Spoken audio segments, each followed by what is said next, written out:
देना होगा।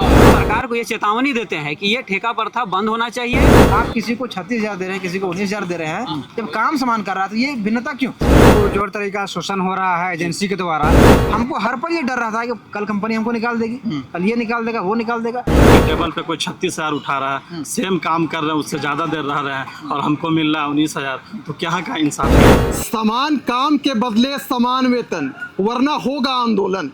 यह स्लोगन मेरा नहीं बल्कि झारखंड राज्य आउटसोर्सिंग कंप्यूटर ऑपरेटर संघ की है। आज रांची के राजभवन के समक्ष आज इन लोगों ने एक दिवसीय धरना का आयोजन किया।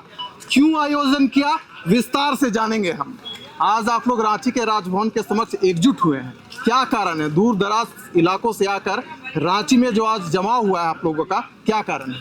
सबसे पहला कारण है, हम लोग 7 साल से रेगुलर कार्यरत हैं एक ही ऑफिस में। उसके बाद हम लोग निष्ठापूर्वक काम करते हैं। उसके बाद क्या होता है कि 4 मंथ 5 मंथ होने के बाद जब सैलरी की बारी आती है तब अपने ऑफिस में सैलरी मांगते हैं, तो वो कहते हैं आप कंपनी के द्वारा कार्यरत है, कंपनी से पेमेंट मांगिए। जब कंपनी को रेगुलर कॉल किया जाता है तो कंपनी वाले फ़ोन नहीं उठाते हैं और नंबर को ब्लॉक कर दिया जाता है। उसके बाद जब लास्ट में हम लोग थक जाते हैं तो 4-5 लोग डीसी सर से मिलने के बाद 1 मंथ का पेमेंट मिलता है, फिर 5 महीना होता है, फिर वही स्थिति होता है। फिर ऑफिस में मांगते हैं पेमेंट तो कहते हैं कि कंपनी से मांगिए। हम जब ऑफिस में काम करेंगे तो हम कंपनी से क्यों पेमेंट मांगे? इसलिए हम लोग चाहते हैं कि बीच में कंपनी को हटा के हम लोग डायरेक्ट विभाग के द्वारा पेमेंट किया जाए। और दूसरा कि निर्वाचन ऑपरेटर को 36,300 कुछ रुपये मिलता है और हम लोगों को 19,400 रुपये मिलता है, लेकिन हम लोग उनसे भी ज़्यादा रात दिन काम करते हैं। उसके बाद भी 2 ऑपरेटर और भी विभाग के जो भी ऑपरेटर हैं मानदेय में इतना डिफरेंट क्यों है? इसलिए हम लोग भी चाहते हैं कि जितना भी निर्वाचन ऑपरेटर में जो भी वेतन है उतना वेतन हम लोगों को भी मिलना चाहिए। जी, झारखंड राज्य में आउटसोर्सिंग के जरिए जिन लोगों की भी बहाली हुई है उनके दर्द को शब्दों में बयान नहीं किया जा सकता।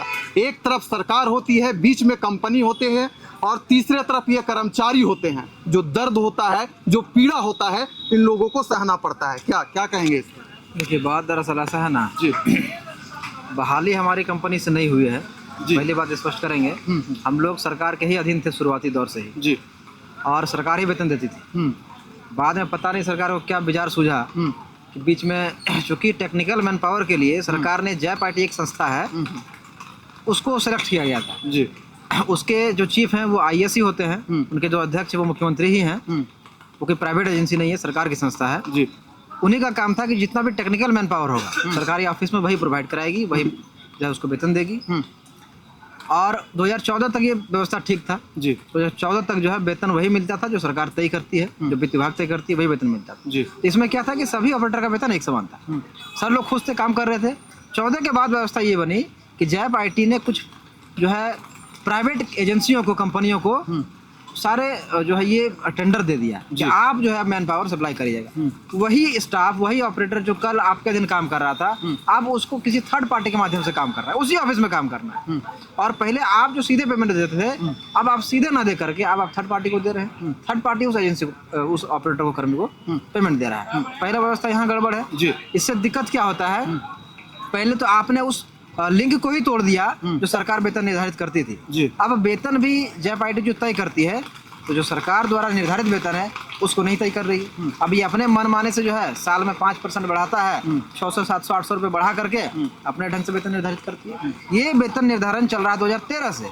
2013 में जो सरकार ने वेतन निर्धारित किया है 14,700 रुपये, वहाँ से 5% इंक्रीमेंट करते करते अभी 19,400 रुपये दे रही है। जबकि वित्त विभाग के हिसाब से अभी जो ऑपरेटर का वेतन है वो सचिवालय जो हेडक्वार्टर है वहाँ के लिए 36,800 है और जिला और क्षेत्रीय कार्यालय के लिए 34,400 है। जो बाकी ऑपरेटर है उनको मिल भी रहा है, लेकिन ये अमाउंट जो है, ये वेतन जो है, जैप आईटी ने इसको नहीं किया, इसका पालन ही नहीं किया। वो अपने हिसाब से 19,400 रुपये दे रही है। तो एक ही ऑफिस में जब एक ही काम कर रहा है, एक ही पद पर है, आप किसी को 36,000 दे रहे हैं, किसी को 19,000 दे रहे हैं, जब काम समान कर रहा है तो ये भिन्नता क्यों? ये तो प्रश्न खड़ा करेगा ही जी। और हमारे मन में इसी का असंतोष भी है कि भाई जब हम काम में कोई मतभेद नहीं कर रहे हैं तो आप वेतन में क्यों मतभेद कर रहे हैं? अब पहले तो आप दे रहे थे, ऐसा नहीं कि हम कोई नया मांग कर रहे हैं, हम वही मांग कर रहे हैं जो आप पहले दे रहे थे। ये पहला मांग हमारा है जी कि आप अभी जो वित्त विभाग का जो वेतन है जो निर्धारित करती है ऑपरेटर के लिए, वो आप हमको दीजिए। यानी कुल मिलाकर ऐसा हम कह सकते हैं कि कोई ना कोई बिचौलिया है, शोषण किया जा रहा है। शोषण हो रहा है कुल मिलाकर। जी यहाँ पे पुरजोर तरीका से शोषण हो रहा है एजेंसी के द्वारा, और इसमें हमारे पदाधिकारीगण भी चुपचाप बैठे रहते हैं और देखते रहते हैं। यहाँ पे सरकार जो है इसको गंभीरता से नहीं लेती है, क्योंकि हम सरकार का काम कर रहे हैं तो सैलरी हमको सरकार से चाहिए, ना कि किसी दलाल या बिचौलिया से चाहिए। जी इससे पूर्व जो हम लोग को विभाग द्वारा दिया जा रहा था वेतन, बाद में हमको एजेंसी हायर कर लिया, और इसमें संविदा वाले को देता है 36,000 रुपया, 36,800, और यहाँ पे आउटसोर्स वाले को 19,400। बहुत ज़्यादा विसंगति हम लोग का और है। सुबह 10 बजे से लेकर 10 बजे रात तक हम लोग काम करते हैं रेगुलर, कोई संडे नहीं, कोई हॉलीडे नहीं, हर रोज काम करना है। अगर 1 घंटा ऑफिस से कहीं चले गए, उसके बाद फोन आएगा कहाँ चले गए, आइए काम है। उसके बाद अगर कहीं बिना बोले चले गए तो इतना शोषण करेगा कि हम लोग उसका बंधुआ मजदूर काम करने में समस्या नहीं है, बात को समझिए। काम हम लोग युद्ध स्तर पर करते हैं, आप रात भर काम कराइए, रात भर करते हैं, उसके लिए सक्षम भी हैं। जी ठीक है, मेरा कहना यह है कि हम लोग से जितना काम ले सकते हैं लीजिए, हमको उससे आपत्ति नहीं। आपत्ति इससे जो हमारा हक है, जो हमारा मेहनताना है, वो तो हमको दीजिएगा ना जी, काम कराइए ना जी, काम से कभी पीछे नहीं भागे। अच्छा। जब निर्वाचन आता है रात भर काम करते हैं, और उससे हमको दिक्कत भी नहीं है, हम कभी नहीं शिकायत किए हैं कि भैया हमसे आप ज्यादा काम लेते हैं। आप काम लीजिए, लेकिन उस काम के लिए जो मेरा जो हक है वो हमको दीजिएगा ना जी। तो हमारा मांग ये 4 मेन मांग है हम लोग, बढ़िया से समझ लीजिए। पहला मांग है जो सरकार जो ऑपरेटर के लिए वेतन तय की है जी, वो वेतन आप हमको दीजिए। अभी जो वर्तमान में जो चल रहा है, यानी समान काम का समान वेतन, और सुप्रीम कोर्ट भी इसके लिए आपको ऑर्डर किया है। अच्छा पहला बात। दूसरा बात हमारा यह है कि आप सेवा को सुरक्षित करिए। हमारा हमको हर पल ये डर रहा था कि कल कंपनी हमको निकाल देगी, कल ये निकाल देगा, वो निकाल देगा। अरे भैया, हम जब मानसिक रूप से नहीं अपने आप को सुरक्षित महसूस करेंगे तो हम काम कैसे करेंगे ढंग से। तो बिहार सरकार के तर्ज पर आप 60 साल तक सुरक्षित करिए सेवा हमको। तीसरा मांग रखे हैं कि आप जो पद हमारा है, आप पद को स्वीकृत करिए। आप जब भी कोई नियम लागू करते हैं, आप कहते हैं कि स्वीकृत पद पर लागू होगा, तो भैया आज कंप्यूटर के बिना कोई भी ऑफिस का काम संभव नहीं है। तो आप उस पद की आवश्यकता जब आपको है, तो आप उस पद को स्वीकृत करिए पहले। हमारा काम ये है कहना कि जितनी संख्या में अभी कार्यरत है, उतनी संख्या के हिसाब से आप पद को स्वीकृत करिए। हमारा चौथा मांग है कि भुगतान जो वेतन आप दे रहे हैं, तो आप सीधे हमको दीजिए ना, इससे सरकार का भी बचत है। बात को सरकार को समझना चाहिए। अभी आप जो एजेंसी को दे रहे हैं, आपको 18% GST देना पड़ता है जी। पहला। दूसरा है कि एजेंसी का अपना सर्विस चार्ज है।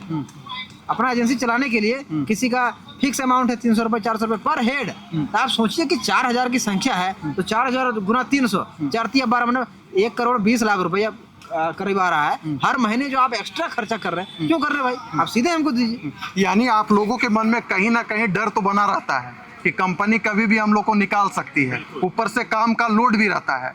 कई प्रकार की समस्याएं आप लोगों के सामने।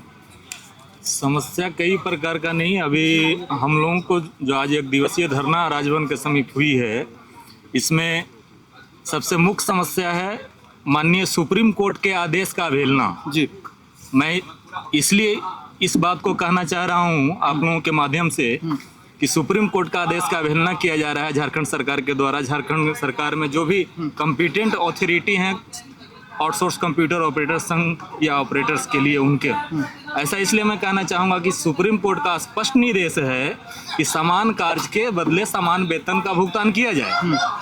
वित्त विभाग इसके लिए एक नियम भी निकाली, जिसमें राज्य स्तरीय कार्यालय में 36,000 समथिंग एंड जिला के कार्यालयों के लिए 34,000 समथिंग का प्रावधान भी किया। लेकिन बीच में जैप आईटी एक संस्था है। जैप आईटी के बारे में अगर आपको स्वयं अगर इस बात को पता लगाना होगा तो ये सरकारी संस्था जरूर है, लेकिन कॉम्पिटेंट अथॉरिटी नहीं है। सरकार के नीतिगत निर्णय में इसका कोई हस्तक्षेप नहीं होता है। और हम ये भी कहना चाहेंगे कि जिस सोसाइटी एक्ट 21/1860 के तहत एनजीओ का रजिस्ट्रेशन होता है, उसी सोसाइटी एक्ट के तहत जैप आईटी का भी रजिस्ट्रेशन है। तो क्या एक स्वयंसहायित संस्था जो है नीतिगत निर्णय ले सकती है? जी, इस पे सरकार को विचार करने की जरूरत है। अच्छा बबलू जी, आज आप लोग यहाँ जो 1 दिवसीय सांकेतिक आप लोग का जो धरना था, प्रदर्शन था, सरकार तक इस बात को पहुँचाने का प्रयास किए हैं आप लोग? किन्हीं से मुलाकात की है आज? बिल्कुल, बहुत से तादाद में यहाँ पे सभी जिलों से आए हुए थे ऑपरेटर, लेकिन अभी तो हमारे मुख्यमंत्री साहब नहीं मिले। ठीक है, लेकिन वो मिलने का हम लोग अपॉइंटमेंट दे दिए हैं जी। अपॉइंटमेंट के लिए पत्र हम लोग तो समर्पित कर दिए हैं। अब वो कॉल करके हम लोग को बुलाएंगे, कब मिलना है उसके बाद ही पता चलेगा जी। अच्छा ये बताइए, आप लोग कहाँ कहाँ से आए हैं? ये जो आप लोग का जो प्रदर्शन था, कितने लोग आए थे, कहाँ कहाँ से आए थे? सर झारखंड के 24 जिलों से आए हैं कंप्यूटर ऑपरेटर जी। बाकी रांची के मुख्यालय से भी हम लोग आए हैं। हम लोग का यही मांग है कि जब आईटी को जल्दी से जल्दी एक्शन लेना चाहिए कि क्या मेमोरेंडम होगा, एसओपी कितना दिन में चेंज होगा। देखिए सरकार जा रही है, कुछ ही दिन बचा हुआ है, तो हम लोग के साथ एक बार वार्ता करें या मंत्री वार्ता करें या IAS लोग मेरी मजबूरी समझे कि हम कहाँ पे गलत है। जब आप अगल बगल में आपके टेबल पे कोई 36,000 उठा रहा है, सेम काम कर रहे हैं, उससे ज़्यादा देर रह रहे हैं और हमको मिल रहा है 19,000, तो क्या का इंसाफी है। आप मंत्रीगण अगर मेरी बातों को सुन रहे हैं तो आप इस पर मंथन करें और निर्णय जल्दी लें, नहीं तो हम लोग का ये सब्र उग्र में बदल जाएगा। तो कोई भी देखिए, सब यहाँ यंग है, सब अपने परिवार को चला रहा है, हम लोग चुप हैं कि सरकार हमारी बातों को ध्यानपूर्वक सुन ले। क्या मेरी मांग गलत है तो बताए, क्या सही है ये भी बताए, मैं जल्दी इस पर निर्णय लेने, मेरे पास समय बहुत कम है जी। अगले महीना से कोड ऑफ कंडक्ट लग जाएगा तो हम लोग कुछ नहीं कर पाएंगे। हम सर से अनुरोध करते हैं, आपसे भी अनुरोध करते हैं कि मेरी बातों को जितना जल्दी हो सके मुख्य अधिकारी तक पहुंचाकर मेरे इस बातों को पहुंचाकर मेरे सब सोल्यूशन को जल्दी करवाएं। अच्छा मान लीजिए कि समय कम है, आंदोलन आप लोगों का जारी है, अगर सरकार जो आप लोगों का विषय है उस पर ध्यान नहीं देगा तो आगे आप लोग कुछ रणनीति बनाए हैं कि क्या करना है सर? देखिए, मैं सरकार को आज इस महाधरना के माध्यम से सरकार को एक अल्टीमेटम, हम लोग एक शांतिपूर्वक न्यायिक तरीका से हम लोग सरकार के समक्ष एक बात अपनों को रखें कि जिस तरह से सभी विभागों में या सभी जगहों में जितने कंप्यूटर ऑपरेटर कार्यरत हैं उनको एक सम्मानजनक वेतन निर्धारण अभी हाल ही में भी बहुत जगह बहुत विभागों को दिया गया है। तो हम लोग भी चाहते हैं कि हम लोग का भी जो वेतन निर्धारण सरकार की है कि अभी 15,000 रुपये दे रही है, तो 15,000 वो कहीं से वो न्याय संगत नहीं है। तो सरकार सबसे पहला चीज़ जो ठेका प्रथा जो रखी है, ठेका प्रथा कहने का मतलब है कि दुनिया में जितना भी काम ठेका से होता है उसमें कहीं ना कहीं कमीशन का खेल होता है, और वो कमीशन का खेल हम लोग चाहते हैं कि ना रहे। हम लोग सरकार का एक अभिन्न अंग है, वो भी टेक्निकल अंग है, और यहाँ का कहीं ना कहीं मूल निवासी है। और सरकार चाहती है कि यहाँ के मूल निवासी आदिवासी को, यहाँ के बेरोजगार नौयुवक को आगे बढ़ाना चाहिए, उन लोग को रोजगार देना चाहिए। तो रोजगार ऐसा दिए है कि जो दीमक की तरह हम लोग को चूस रही है, बस काम ले रही है और हम लोग उसके बदले में कुछ दे नहीं रही है, जिससे हम लोग का भविष्य बहुत अंधेर में चली जा रही है। हम लोग अपना बाल बच्चे परिवार के लिए, अपना भविष्य के लिए, अपना उम्र को देखते हुए बहुत चिंतित हैं। तो सरकार को ये अल्टीमेटम हम लोग एक शांतिपूर्वक एक संदेश देना चाहते थे आज माननीय मुख्यमंत्री जी को कि अगर सरकार हम लोग की बात को शांतिपूर्वक से सुन लेती है तो हम लोग ठीक है, अगर नहीं सुनती है तो सरकार को ये चेतावनी देते हैं कि ये ठेका प्रथा बंद होना चाहिए और हम लोग का एक समायोजित करते हुए हम लोग एक समान वेतन सरकार के माध्यम से हम लोग मांग करते हैं। अन्यथा हम लोगों को बाध्य होकर 24 जिला आज ये निर्णय लिए हैं कि अगले मंथ तक अगर सरकार हम लोग के पक्ष में कोई भी निर्णय नहीं लेती है तो हम लोग बाध्य होकर एक महाधरना का और आयोजन करेंगे जो लगातार चलते रहेगी जब तक हम लोग की मांग पूर्ति नहीं होती है। इस बात को सरकार सुने समझे। अगर सरकार हम लोग का मांग पूर्ति करती है, हम लोग सरकार के साथ हैं, उसके हर विकास और उसके हर कदम में कदम हम लोग मिला के चलना चाहते हैं। धन्यवाद। आप भी कुछ कह रहे थे, कुछ कहना चाह रहे थे? हम लोगों ने सर मंत्री को कई बार हम लोगों ने मिलने के लिए आवेदन दिया, लेकिन उनके तरफ से कोई भी पहल नहीं किया गया है जी। और हम लोग को आखिरकार लास्ट में आज हम लोग को दिन देखना पड़ा कि 24 जिले का जो ऑपरेटर हैं वो सारे लोगों को यहाँ पे बुलाया गया और हम लोग धरना के तौर पे, ये एक शुरुआती है। अगर हम लोग का बात नहीं सुनी जाती है तो फिर हम लोग फिर उग्र होंगे और अगले महीना से फिर हम लोग जो है धरने पर चले जाएंगे। चलिए, तो झारखंड राज्य आउटसोर्सिंग कंप्यूटर ऑपरेटर संघ का जो दर्द है, जो पीड़ा है, उसको तो हम लोग समझ रहे हैं, लेकिन फैसला सरकार को करना है। इस विषय पर सरकार की क्या रुख रहती है, इस खबर को भी हम आप तक पहुंचाएंगे, लेकिन फिलहाल दीजिए हमें इजाजत।